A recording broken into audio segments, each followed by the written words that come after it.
Tonight, out of our nation's capital, we're following reports of potential ethical violations by Supreme Court justices in recent months.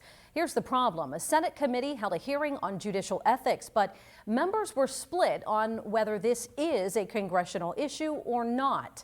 Our Washington, D.C. correspondent Rachel Knapp is joining us tonight with more details. Rachel, good evening. Good evening, Eva. So last month, ProPublica reported that Supreme Court Justice Clarence Thomas received free trips from a Republican mega donor. This has raised questions of a potential ethics violation as well as disclosure requirements, and it's also brought a fresh perspective on judicial ethics. Now, the American Bar Association says that while a Supreme Court justice must adhere to some ethical requirements set by federal statute, they are not bound by any rules that include the full sweep of basic ethical principles that apply to other judges. The ABA says an independent judiciary is the cornerstone of the rule of law in our constitutional republic. But they go on to say the absence of a clearly articulated, binding code of ethics for the justices of the court imperils the legitimacy of the court.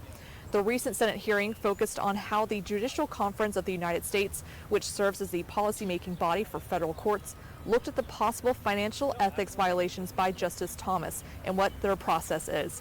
Democrats have argued that Justice Thomas's potential violations show that Congress needs to step in and create an ethics outline for the highest court. Democrats say the Senate hearing on the Judicial Conference is necessary because the Judicial Conference is a statutory body and the Ethics in Government Act is a federal statute. However, Republicans accuse Democrats of attacking the court. The Judicial Conference has a committee on financial disclosure. Our request about the recent Thomas allegations was sent there. I've urged that committee to act with dispatch and to provide us information to understand how the process is handled. This is a continued effort to undermine a United States Supreme Court that isn't ruling the way that some of my Democratic colleagues want.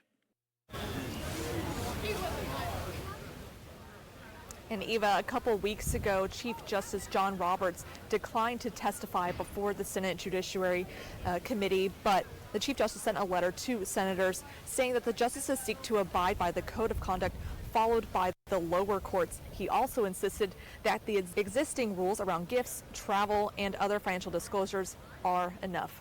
Eva, back to you.